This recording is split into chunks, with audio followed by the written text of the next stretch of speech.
نحمده ونصلي على رسوله الكريم اما بعد فاعوذ بالله من الشيطان الرجيم بسم الله الرحمن الرحيم ان تبدوا الصدقات فنعما هي وان تخفوها وتؤتوها الفقراء فهو خير لكم ويكفر عنكم من سيئاتكم والله بما تعملون خبير صدق الله العلي العظيم۔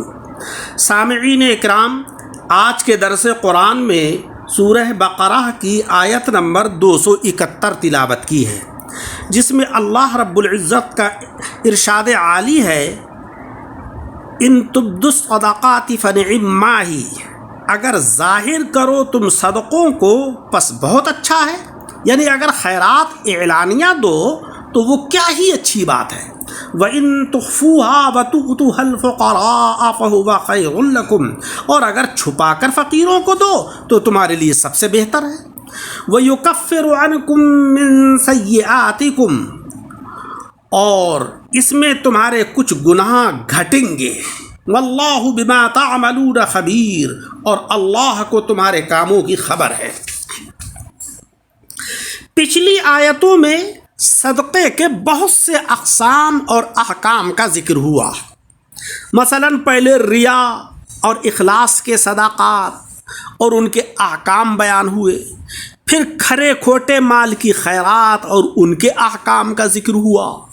اب بھی صدقے ہی کی بعض دوسری قسموں کا ذکر ہے، یعنی صدقہ ظاہری اور پوشیدہ، اور ان کے احکام کیا ہیں۔ پچھلی آیت میں اجمالی طور پر ارشاد ہوا تھا کہ ہر خرچ اور نظر کی اللہ کو خبر ہے۔ اب اس کی قدر تفصیل بیان ہو رہی ہے کہ صدقہ ظاہر کی بھی خبر ہے اور پوشیدہ کی بھی خبر ہے کہ ان کا انجام کیا ہوگا۔ صدقے کا تعلق چند چیزوں سے ہے، دینے والے سے، لینے والے سے، مال سے اور دیگر مسلمانوں سے۔ اگلے تین تعلقات کا ذکر پہلے ہوا کہ دینے والا دے کر فقیر کو ایذا نہ دے، اچھے مال سے صدقہ دے، ریاکاری کو اس میں دخل نہ ہو۔ اب چوتھے تعلق کا اس آیت میں ذکر ہے کہ کیا صدقے کی خبر دوسروں کو بھی دے یا نہ دے۔ پچھلی آیت میں فرمایا گیا تھا کہ اللہ رب العزت ہر خرچ کو جانتا ہے۔ اب اس آیت میں بتایا جا رہا ہے کہ مخلوق کو بتانا بھی درست ہے یا نہیں۔ گویا پہلے خالق کے علم کا ذکر تھا، اب مخلوق کے علم کا ذکر ہو رہا ہے۔ جیسے کہ تخم یعنی بیج بونے کے لیے چند چیزوں کی ضرورت ہوتی ہے، زمین اعلیٰ قسم کی ہو، قابل تجربے کار بونے والا ہو، بونے کا طریقہ جانتا ہو، ایسے ہی صدقے کے لیے چند چیزیں درکار ہیں۔ صدقہ دینے والا جو گویا کاشتکار ہے، صدقہ جو گویا تخم ہے، فقیر جو گویا صدقے کی زمین ہے، بونے اور کاشت کرنے کا طریقہ کہ کیسے بوئے، ظاہر کر کے دے یا چھپا کر۔ پہلی تین چیزوں کا ذکر پہلے ہو چکا، اب چوتھی چیز یعنی کاشت کا جو طریقہ ہے اس کا اس آیت میں ذکر ہو رہا ہے۔ امام قلبی رحمۃ اللہ علیہ فرماتے ہیں کہ جب یہ آیت وما انفقتم من نفقۃ او نذرتم من نذر فإن اللہ یعلم وما للظالمین من انصار، جب یہ آیت نازل ہوئی تو حضرات صحابہ اکرام نے عرض کیا کہ یا حبیب اللہ، جب اللہ کو ہر صدقے کی خبر ہے تو اعلانیہ صدقہ بہتر ہے یا پوشیدہ؟ تب اس وقت یہ آیت نازل ہوئی۔ اس آیت میں اللہ تبارک و تعالیٰ کا ارشاد عالی ہے اور مسلمانوں سے خطاب ہے کہ اگر تم اپنے صدقات اور خیرات اعلانیہ طور پر دو تو یہ بھی اچھا ہے، کیونکہ اس میں اوروں کو بھی خیرات کی رغبت ہوگی اور تم سے بخل کی تہمت دور ہو جائے گی، لوگ تمہیں بخیل اور کنجوس نہیں کہیں گے اگر تم اعلانیہ صدقہ کرو گے، اور تمہاری پیروی میں جو بھی صدقہ کرے گا اس کا ثواب بھی تمہیں ملے گا۔ تو گویا تم عملاً مبلغ بھی ہو گئے، اور اس صورت میں فقیر کی تحقیق بھی ہو جائے گی، اور اس سے فقیر کا کام بھی نکلے گا، اور چھپا کے خیرات کرو تو تمہارے واسطے یہ بھی بہتر ہے۔ بشرطے کہ فقیر ہی کو خیرات دو، بے احتیاطی سے کسی مالدار کو نہ دے دینا، اس لیے کہ چھپا کر دینے میں زیادہ اخلاص ہے۔ تمہارا نفس شہرت اور واہ واہ کا خواستگار ہے، اس صورت میں نفس کی مخالفت بھی ہو جائے گی۔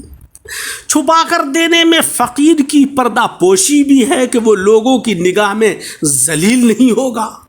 خفیہ خیرات میں لوگوں کو تمہارے مال کا اندازہ بھی نہیں ہوگا کہ تمہارے پاس کتنا مال ہے، کتنے صاحب حیثیت ہو، جس سے کہ تم سینکڑوں آفتوں سے محفوظ ہو جاؤ گے۔ فقیر میں مانگنے کی عادت نہیں پیدا ہوگی۔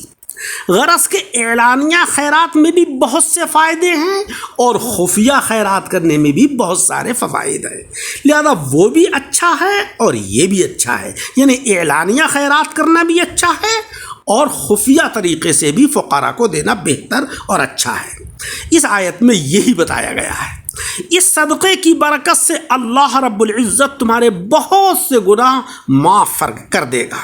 وہ ہر ایک کے اعمال، نیت، ارادوں سے خبردار ہے۔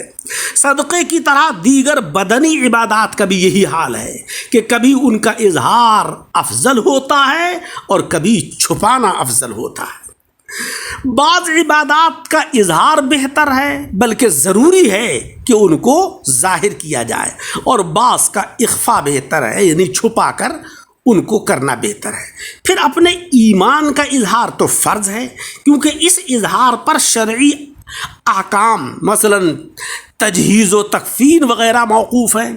جب لوگوں کو پتہ ہی نہیں ہوگا کہ یہ میت صاحب ایمان ہے یا منکر ہے اسلام کی، تو وہ کس طریقے سے تجہیز و تکفین کریں گے، کفن دفن کا انتظام کیسے کریں گے؟ لہذا ایمان کا اظہار کرنا، اپنے ایمان کو ظاہر کرنا کہ ہم اللہ اور اس کے رسول اور ضروریات دین کی تصدیق کرتے ہیں دل سے اور زبان سے اقرار کرتے ہیں، اس چیز کو ظاہر کرنا ہر مومن کے اوپر فرض ہے۔ نماز پنجگانہ کا اظہار واجب ہے کہ ان میں جماعت واجب ہے۔ نماز جمعہ اور عید کا اظہار فرض ہے کہ اس کے لیے جماعت فرض ہے۔ حج ظاہر کر کے ادا کرنا سنت ہے، کیونکہ نبی اکرم صلی اللہ علیہ وسلم نے اپنے حج کا اعلان فرمایا تھا، سب کو جمع کر کے حج کے لیے آپ تشریف لے گئے تھے۔ نماز تہجد وغیرہ کا اخفا بہتر ہے، اخفا لازم ہے، بلکہ وہ ایسی عبادت ہے نماز تہجد کہ جس کو خفیہ طریقے سے کرنا چاہیے، صرف اللہ اور بندے کے درمیان اس کا علم ہونا چاہیے، باقی کسی کو نہ پتہ چلے، یہ زیادہ بہتر ہے۔ لہذا اس آیت سے ہمیں یہ سبق ملا کہ ہم جو بھی صدقہ و خیرات کریں کھلم کھلا ظاہری طور پر بھی کر سکتے ہیں، تاکہ لوگوں کو رغبت ہو، وہ زیادہ سے زیادہ آپ کی پیروی کریں اور صدقہ و خیرات کریں، اور خفیہ طریقے سے چھپا کر بھی اللہ کی راہ میں خرچ کر سکتے ہیں، کیونکہ اس کے اندر بھی اللہ تبارک و تعالیٰ کی رضا اور خوشنودی حاصل ہوتی ہے۔ اللہ رب العزت مجھے اور آپ سب حضرات کو قرآن عظیم پڑھنے، اس کو سمجھنے اور اس کے اوپر عمل کرنے کی توفیق عطا فرمائے۔ درس کو سنیں اور احباب کے ساتھ شیئر کریں، اور ہمارے یوٹیوب چینل دعوت حق درس قرآن کو جن حضرات نے سبسکرائب نہیں کیا ہے وہ سبسکرائب کریں، تاکہ آپ کو بھی تبلیغ اسلام کا اجر و ثواب ملے اور اسلام کی اور قرآن عظیم کی اشاعت ہو۔